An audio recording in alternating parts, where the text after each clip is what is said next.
Greetings.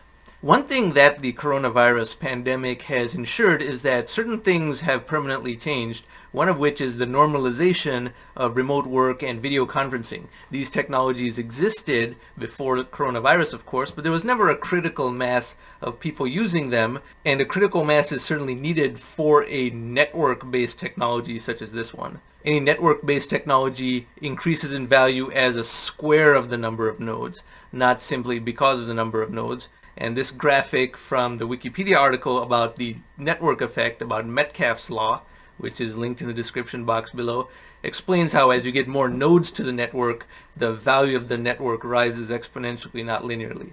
For this reason, since the pandemic forced enough people to work remotely and to adapt to that norm and become more productive in doing so, a lot of people are going to partially work from home permanently.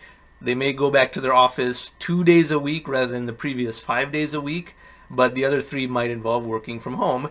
And that is a very good thing because you've introduced flexibility into the lives of at least office workers. Now, a lot of people who have to do face-to-face jobs, such as food service or medical professionals and so forth, obviously can't do that, but a large portion of the workforce can in fact do that. And this is a natural progression of technological progress because you have increased standards of living, productivity, and dematerialized a certain activity, that is to say commutes. Even if only a fraction of the workforce can work from home, they're not on the roads on nearly as many weekdays, and therefore traffic jams will be a lot less. Traffic jams might very well be far less frequent than they used to be before March of 2020.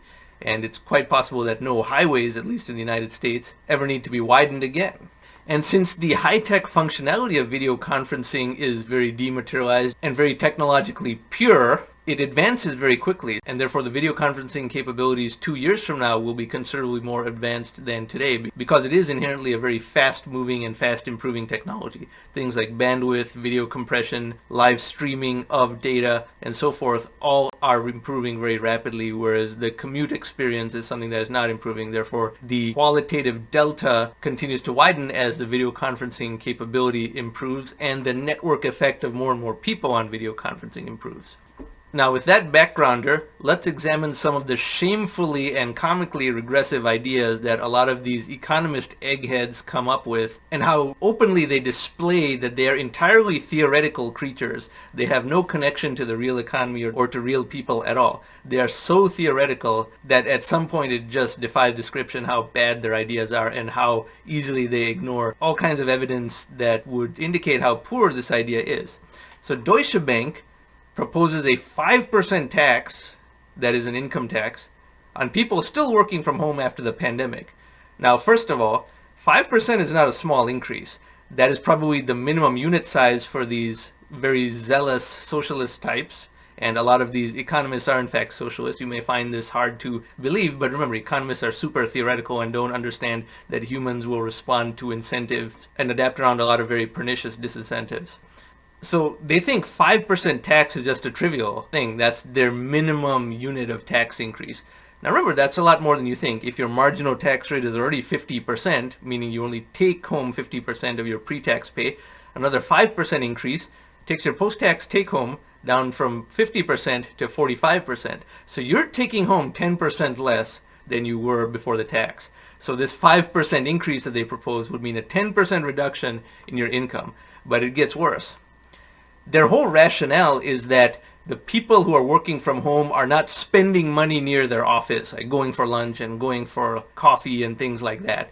Never mind, they might be doing this near their home location, but for some reason they're not contributing to where the office buildings are, therefore they deserve to be taxed. And even worse, the people who produce these types of ridiculous recommendations and research reports, so literally a team of 20-something economists get together and produce this type of garbage and think they are so brilliant for coming up with such a horrible idea. They actually say things like, well, because parents are spending more time with their children at home, therefore daycare centers are getting less business, therefore we have to tax parents who spend time at home with their children.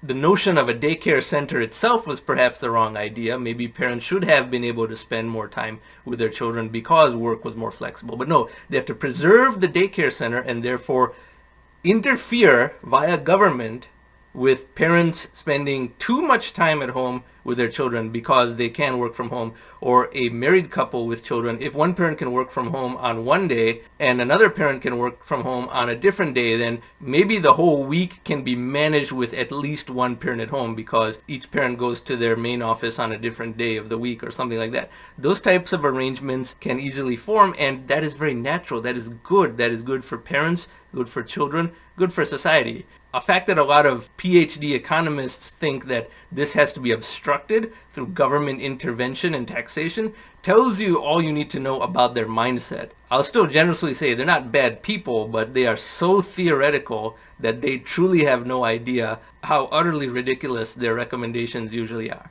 So 5% tax for people still working from home. And never mind that by having less traffic on the road, there's less gasoline consumption, less pollution, less environmental damage. So the economists obviously don't care about that. But another group that deserves to be scorned are these so-called environmentalists. They will advocate all kinds of weird and esoteric causes, but when there actually is something that might benefit the environment, they're nowhere to be found. They should be defending the work from home trend because more people are working from home and therefore not driving on the road consuming fossil fuels. But environmentalists are nowhere to be found when there's actually something that they should be getting behind that has happened in the economy. So funny how that works. Similarly, you don't see any environmentalists organizing to protest Bitcoin, even though Bitcoin uses 0.6% of the entire world's electricity, which is a huge amount of electricity. 0.6% of the entire world's electricity, but environmentalists are nowhere to be found. I have other videos about that topic. So if you read this article, you will see how poor their rationales are, and even things like daycare centers and nannies will go out of business is not something they necessarily advocate in this article. It's been filtered out for a mainstream site like CNBC.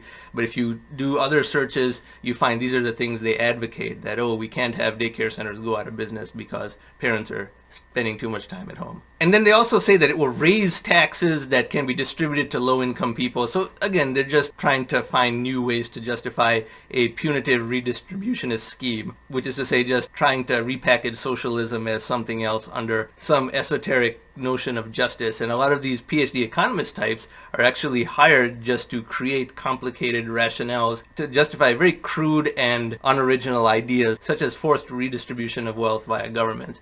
And they say taxes will be raised as if people will never adapt their behavior around it. What's even worse is they don't know how a lot of private sector companies even work. Even though they're employed by Deutsche Bank, ostensibly a private sector organization, but they still have an economist egghead think tank operating within their walls for some reason. And they're not familiar enough with tech companies, for example, which already have many workers in geographically decentralized locations. A lot of Silicon Valley companies do have salespeople and other staff that work in different states even. And they've worked effectively with the headquarter office through various communication technologies such as Zoom and other video conferencing. Only now is Zoom going to the real mainstream involving hundreds of millions of people. So these eggheads don't even understand that many corporations already have people who do not work out of the headquarters office at all.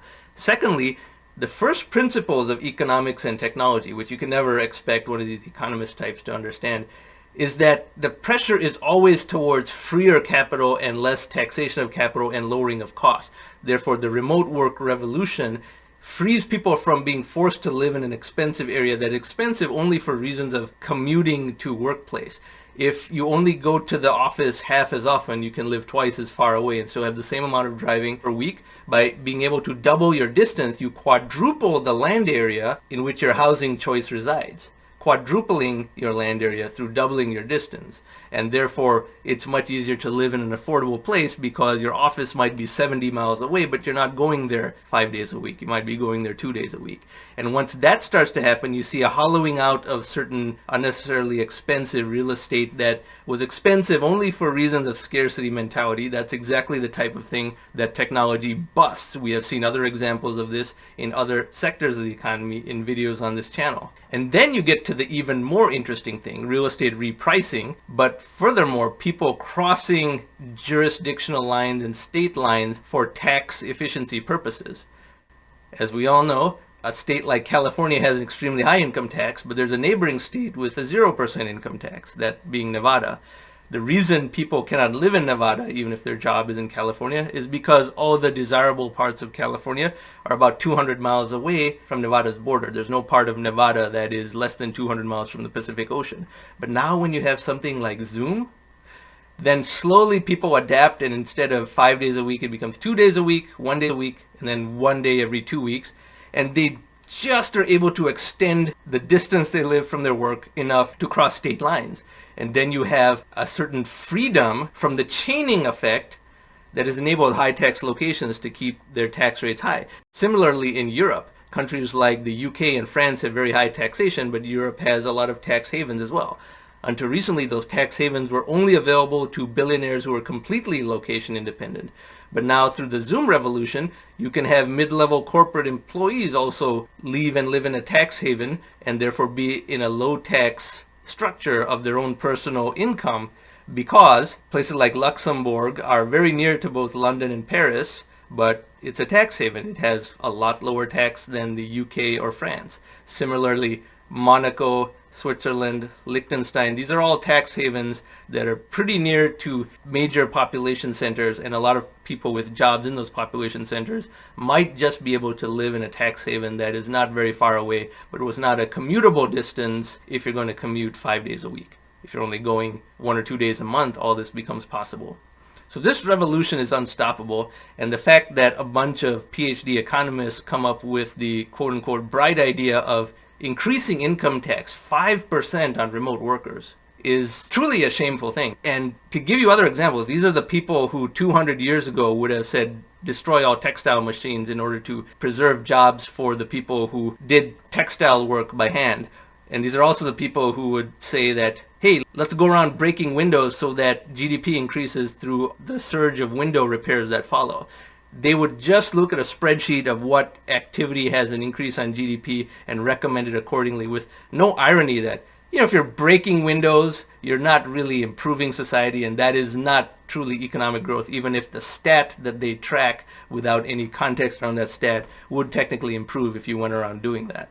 So that is why a lot of these people are truly so out of touch with how the real economy works and the concerns of real people that it's quite worrisome. Fortunately, there are a lot of rebuttals to this horrible idea online, and the advocates of this idea have truly been slaughtered in a lot of rebuttal articles.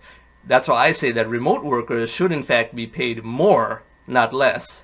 They're reducing the extent to which they pollute the environment. They're reducing traffic, thereby not forcing hundreds of other people to be jammed in traffic due to their contribution to excess traffic. They are reducing road deaths, because by driving less, you're less likely to be in a car accident. They're allowing the exurb communities to prosper more, because more people can live on the real outskirts of a metropolitan area. And since these are higher income people, their contribution to their local economy of their new location is very high, a pretty high multiplier effect.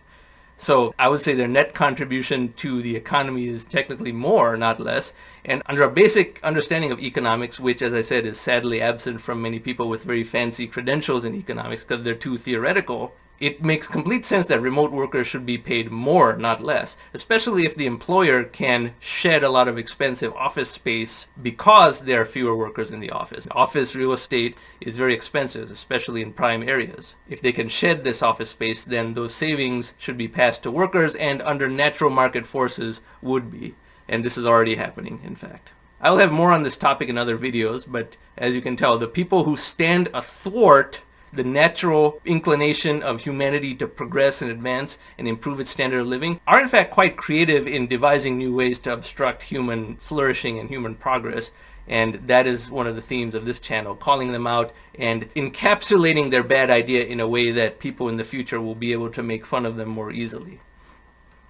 If you like this type of content, I encourage you to subscribe to this channel, and thank you very much for watching.